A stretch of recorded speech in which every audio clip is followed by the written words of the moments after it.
ঢাকা বিশ্ববিদ্যালয়ের ভিতরে এবং বাইরে দফায় দফায় সংঘর্ষ, হাতাহাতি, মারামারি।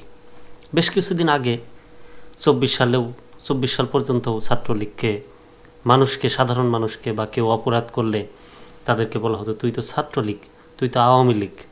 তো দেখেন আপনারা সমন্বয়করা যারা আছেন আপনাদেরকেও যেন না বলা হয় যে তুই তো সমন্বয়ক, কারণ আওয়ামী লীগ তো দীর্ঘ ১৬ বছর ধরে বা ১৫ বছর ধরে তারা শাসন চালাতে চালাতে একটা পর্যায়ে এসে শেষের দিকে এসে তারা এই নাম বা সুনাম অর্জন করেছিলেন।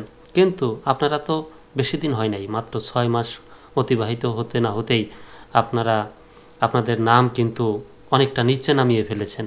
পত্রিকা খুললেই সমন্বয়কের হাতাহাতি, সমন্বয়কের সংঘর্ষ, পদ নিয়ে উল্টাপাল্টা মন্তব্য বা বক্তব্য।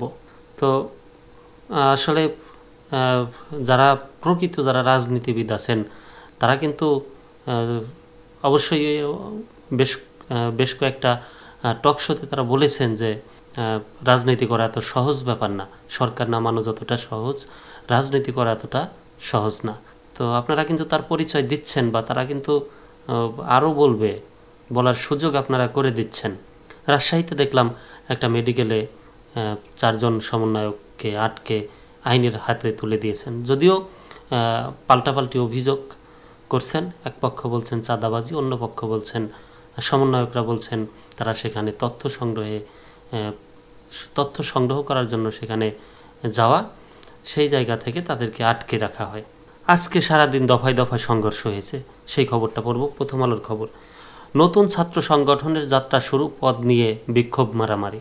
বৈষম্য বিরোধী ছাত্র আন্দোলনের সাবেক সমন্বয়কদের উদ্যোগে গঠিত নতুন ছাত্র সংগঠনের নাম দেওয়া হয়েছে বাংলাদেশ গণতান্ত্রিক ছাত্র সংসদ। সংগঠনটির কেন্দ্রীয় কমিটির আহ্বায়ক হয়েছেন বৈষম্য বিরোধী ছাত্র আন্দোলনের সাবেক সমন্বয়ক ও ঢাকা বিশ্ববিদ্যালয়ের ভূতত্ত্ব বিভাগের স্নাতকের শিক্ষার্থী আবু বাকের মজুমদার।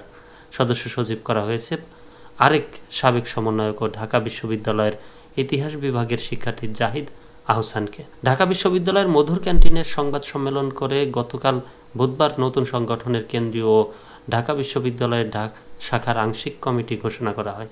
কমিটি ঘোষণাকে কেন্দ্র করে ঢাকা বিশ্ববিদ্যালয়ের দুই পক্ষের পাল্টাপাল্টি স্লোগান, বিক্ষোভ, ধস্তাধস্তি এবং পরে অন্তত ২ দফা মারামারির ঘটনা ঘটেছে। মারামারিতে আহত অন্তত ২ জন ঢাকা মেডিকেল কলেজ হাসপাতালে চিকিৎসা দিয়েছেন। তারা হলেন ঢাকা বিশ্ববিদ্যালয়ের শিক্ষার্থী মিশু আলী ও আকিব আল হাসান। বিক্ষোভকারীরা বিভিন্ন বেসরকারি বিশ্ববিদ্যালয়ের শিক্ষার্থী, তারা নতুন ছাত্র সংগঠনের কমিটিতে তাদের সঠিক প্রতিনিধিত্ব চান। বেসরকারি বিশ্ববিদ্যালয়ের শিক্ষার্থীরা বলেছিলেন কমিটিতে ঢাকা বিশ্ববিদ্যালয়ের শিক্ষার্থীদের প্রাধান্য দেওয়া হয়েছে। বিক্ষোভকারীরা সাবেক সমন্বয়ক রিফাত রশিদকে আরও গুরুত্বপূর্ণ পদ দেওয়ার দাবি করছিলেন। ঢাকা বিশ্ববিদ্যালয়ের শিক্ষার্থী রিফাত রশিদকে নতুন ছাত্র সংগঠনের কেন্দ্রীয় কমিটির জ্যেষ্ঠ যুগ্ম সদস্য সচিব করা হয়েছে। এদিকে নতুন ছাত্র সংগঠনের কেন্দ্রীয় কমিটিতে জ্যেষ্ঠ যুগ্ম আহ্বায়ক পদে তৌহিদ মোহাম্মদ সিয়াম, মুখ্য সংগঠক হিসেবে তাহমিদ আল মুদাসসির চৌধুরী ও মুখপাত্র পদে আশরেফা খাতুনের নাম ঘোষণা করা হয়েছে। ঢাকা বিশ্ববিদ্যালয় শাখা কমিটির আহ্বায়ক পদে আব্দুল কাদের, জ্যেষ্ঠ যুগ্ম আহ্বায়ক পদে লিমন মাহমুদ হাসান, সদস্য সচিব পদে মহির আলম, জ্যেষ্ঠ যুগ্ম সদস্য সচিব পদে আল আমিন সরকার, মুখ্য সংগঠক পদে হাসিব আল ইসলাম ও মুখপাত্র পদে রাফিয়া রেহনুমা রিদিকে মনোনীত করা হয়। নতুন ছাত্র সংগঠনের নেতারা গতকাল সংবাদ সম্মেলনে হট্টগোলের মধ্যে সংগঠনের উদ্দেশ্য, নীতি ও ভবিষ্যৎ কার্যক্রম নিয়ে বিস্তারিত জানাতে পারেননি।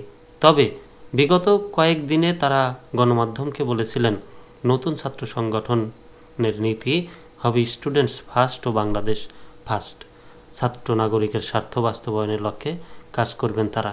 নতুন ছাত্র সংগঠন কারো লেজুর বৃত্তি করবে না, কোনো মাদার পার্টির এজেন্ডা বাস্তবায়ন করবে না।